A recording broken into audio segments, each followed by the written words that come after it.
주하 모비스예요. 자, 이 종목을 보시면은 어떤 느낌이 드냐면 시간이 오래 지나고 나니까 계속 올리는 이런 추세가 보이시죠? 그런데 솔직히 이거를 쪼개서 보면 결국 어떤 파동으로 올렸다가 다시 뺐다가 올렸다가 이래 눌렀다가 이렇게 가는 추세예요. 그쵸? 결국은 시간이라는 값을 대입했을 때 이게 나중에 우상향을 했다는 거지, 결과적으로 여러분이 볼 때는 이런 골짜기에서 여러분은 절규를 느끼면서 매도의 시작을 할 수밖에 없었을 겁니다. 그게 그럴 수밖에 없는 게 여러분은 올라갈 때 한없이 올라가기만 바래요. 그쵸? 근데 한없이 올라갈 것 같은 주가들은 항상 꼬꾸라집니다. 심지어 코인도 마찬가지죠. 그래서 코인 영상을 제가 많이 올려드렸죠. 룸네트워크 같은 경우에도 그렇게 미친듯이 갈 것 같다가 순식간에 꼬꾸라지는 거 보이죠. 그런 식으로 여러분 이 주식을 볼 때 뉴스에 집중해서 보기보다는 어떤 나만의 관점이 있어야 돼요. 이 관점이 무엇인지 항상 생각을 해야 된다는 거죠. 그런데 대부분은 이런 관점에 대해서 고민을 안 하고 그냥 뉴스를 보고 선택하죠. 중입자 테마가 나왔을 땐 요맘때쯤일 거예요. 그쵸? 제가 관심을 가질 때도 이맘때쯤이었으니까. 자, 이런 식으로 됐죠.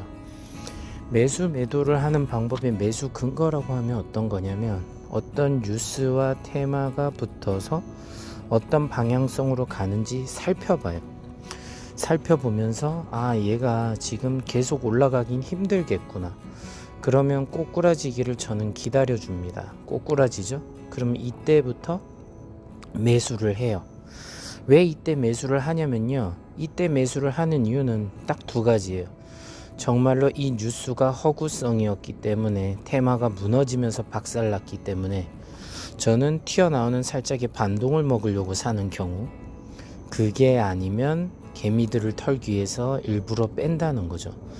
흔히 말하는 눌림목이라고 하죠. 눌림목이라고 베팅을 했다고 했을 때 다시 치고 이렇게 올라가는 N자 파동형을 만든다는 저는 근거로 생각해서 매수를 한 거죠. 그럼 물을 거예요. 그렇게 안 되면 어떡하죠? 그렇게 안 될 경우에는 여러분은 손해를 볼 수밖에 없어요.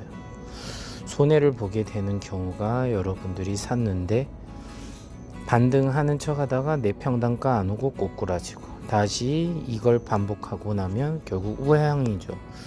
점점점 이렇게 우하향을 함으로 인해서 여러분들의 주가는 녹아버릴 겁니다. 그쵸? 그래 놓고 나서 50% 60% 이상 마이너스가 되고 나서 그래 이건 아니다 하고 눈물의 손절을 하는 거죠. 신용 매매를 한 분들은 청산을 당할 거고요. 그쵸? 그럼 그때 돼서 더 심하게 꼬꾸라질 거예요. 심하게 꼬꾸라진다는 얘기는 뭐냐면 폭락이라는 거죠. 폭락이 되고 나서 주가는 다시 원위치로 오거나 아니면 더 꼬꾸라지면서 완전 상폐되거나, 그런 둘 중에 하나의 경로를 택한다는 거죠. 그래서 여러분이 모비스라는 종목을 봤을 때 어떻게 매수 매도를 해야 될까? 아니 어떻게 이렇게 고점에 팔 수 있죠? 이런 방법에 대해서 생각을 굳이 많이 할 필요 없어요. 그냥 저는 대략적으로 예약 매도를 겁니다. 대부분은 어제 상한가를 갔기 때문에 또 상한가 가지 않을까 하는 기대감이 되겠죠. 그럼 8,000 이게 280원인가? 8,280원인가 그래요. 그쵸? 그럼 이게 상한가가 되는 건데 요거보단 좀 줄여야 되지 않을까 생각을 한 거죠. 그쵸? 그럼 나는 한 8,100원 정도, 아니면 뭐 한 8,000원 50원에서 100원 정도면 되지 않을까. 근데 난 8,100원이 마음에 들어. 그러면 거다 걸어 놓는 거예요. 그래서 운이 좋아서 팔리면 그냥 파는 거예요. 뭐 이렇게 쉽게 매도하죠. 그게 경험이에요. 경험을 쌓다 보면 어떻게 되냐면 이 정도 가격에 팔릴 것 같은데? 그럼 베팅을 하는 거죠. 그리고 매도를 걸어 놓습니다. 매도를 걸면 알아서 팔립니다. 안 팔리면 어떡하죠? 그럼 나의 눈을 조금 낮춰서 팔면 되죠. 그래도 안 팔리면 어떡하죠? 저는 더 가지고 싶은데요. 그럼 더 가지고 있으세요. 그건 여러분의 마음이에요. 결국 중요한 거는 여러분이 매수를 어디에서 하느냐인데, 여러분이 매수를 어디에 하고 싶어 하냐면 대부분은 매수가 어제처럼 상한가 갔을 때 사고 싶을 거예요. 그쵸? 그럼 어제 상한가 갔을 때 샀다고 칠게요. 그럼 오늘 오를 때 좀 팔아야죠. 근데 대부분은 상한가 먹으면 또 상한가에 또 해서 수익을 내서 투상을 가고 싶어 합니다. 심지어 어제 운 좋게 상한가 간 분들도 그냥 버텨가지고 손해보는 분들도 좀 있을 거예요. 그죠? 물론 자기 평단가보다는 괜찮다라고 얘기하는 사람들도 있겠지만 괜찮지 않을 수도 있잖아요. 그쵸? 그리고 추가 매수를 100% 하기 때문에 더 많은 사람들이 매수세에 가담해서 그렇게 올라왔다는 얘기는 결국 어떻게 되죠? 여러분들은 매도를 해서 수익을 내기보다 내가 그때 너무 적게 샀으니까 수량을 더 늘려야지, 그래서 평단가를 올리는 소위 말하는 불타기를 합니다. 자, 불타기의 문제점은 뭐죠? 불타기를 해서 평단가가 여러분이 처음에 여기 있을 땐 괜찮은데 나중에 불타기를 하면 이렇게 올라와요, 거의. 그리고 더 많이 사면 한없이 고점에 가까워지죠. 이게 불타기잖아요. 여기서 여러분은 조금만의 수익으로 2~3%를 먹기 위해서 뭐예요? 아, 어디까지 됐지? 이거 다 끊겼네요. 녹화를 하고 있었는데 어디까지 끊긴지 모르겠는데 그냥 진행하겠습니다. 자, 이거 예제를 틀어서 제가 설명을 드린 것 같은데, 3명의 사람이 있어요. A, B, C라는 사람이 지구상에 있는데 어떤 사람은 A야. 그래서 A가 샀어요. 근데 누군가는 B입니다. 이때 A의 선택은 이 위치에서 팔 수도 있고요, 아니면 기다릴 수도 있고요. 자, C라는 사람이 가장 고점에서 사줍니다. A는 이때 무조건 팔고 나올 거고요. B는 팔 수도 있고 안 팔 수도 있지만 적어도 C보다는 유리한 위치입니다. 그럼 C는 어떻게 되죠? D가 없잖아요. A, B, C 3명밖에 없으니까. 그럼 어떻게 돼요? 누군가 더 고점에 사줄 D라는 사람이 없기 때문에 C는 결국 손해를 볼 수밖에 없어요. 주식을 이렇게 3명의 사람이라고 생각했기 때문에 여러분들은 되게 세상에 3명이 다가 어딨어, 말도 안 되지 하는데, 이런 거예요. 그걸 세분화해서 10배, 100배, 1000배, 만배, 20배, 10의 n승만큼 늘어나는 사람들이 있다고 했을 때 이 파동성이 움직이면 어떻게 될까요? 심해지겠죠. 그래서 틱이라는 차트를 통해서도 보면 알지만 계속 파동을 그리면서 올라가요, 주가라는 게. 여러분이 생각한 것처럼 이렇게 올라가는 게 아니라, 틱을 보면 아시겠지만 틱이 모여서 분이 되고, 분이 모여서 일이 되고, 일이 모여서 주가 되고, 주가 모여서 월이 되고, 월이 모여서 년이 되잖아요. 그렇죠? 그럼 결국 이런 파동들의 집합으로 이루어진 것들의 합이 결국 차트에 그려지는 거라고요. 이걸 뭐라고 하죠? 이게 호가창이거든요. 그렇기 때문에 여러분들은 제일 중요한 게 뭐냐면, 내가 샀을 때 어디서 빠져나올까도 항상 생각을 해야 돼요. 이 기업은 가치가 있으니까 괜찮을 거야. 그건 여러분들의 생각이죠. 기업의 가치가 아무리 좋아도요, 누군가는 여기서 팔고 나갈 거고요. 이 이상 올라가는 실적이 발생한다고 해도 뺐다가 올라갈 수밖에 없는 이유는 사람들의 생각은 다 다르거든요. 그 생각을 통일할 수 있나요? 통일하는 사람들이 바로 세력이겠죠. 여러분은 세력이 아니잖아요. 그래서 여러분들은 그런 통일된 의견으로 매수세와 매집을 할 수 있는 행동을 할 수가 없어요. 세력이 아니니까. 한마음한 뜻이 아니잖아요.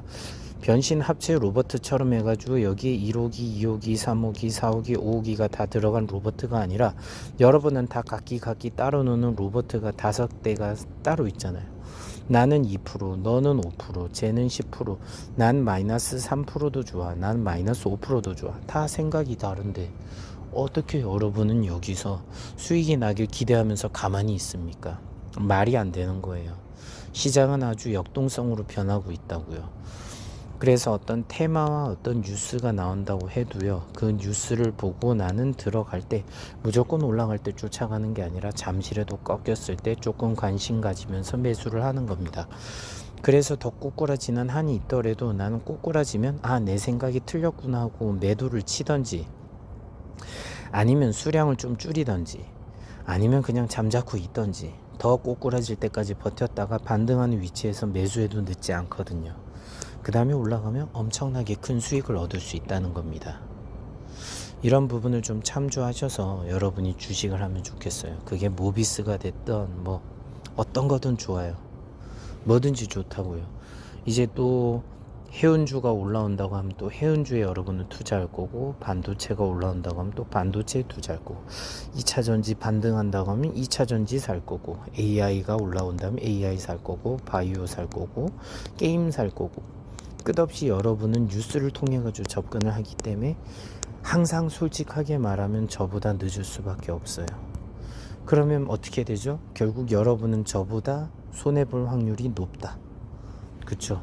그럼 저 한 사람의 문제일까? 아니죠. 수많은 사람들과 대결을 할 때 여러분은 번번이 뒷북 친다는 거죠. 뒷북 치는 게 뭐죠? 고점을 딱 찍고 나서 더 올라가길 기대하고 샀는데 그때부터 꼬꾸라지는 거죠. 그쵸? 그런 행동을 하지 않기 위해서 여러분은 탐욕을 다스려야 되고, 그 탐욕을 다스린 행동을 통해 가지고 매수와 매도를 할 수 있는 능력을 키워야 돼요. 오늘 내가 1%밖에 수익이 안 났다고 해도 나는 만족이야 라는 마음으로 가야지 여러분이 크게 수익을 먹을 수 있는 거지. 처음부터 나는 월드 클래스야, 쉽게 말해서 내가 손흥민이라고 생각하세요.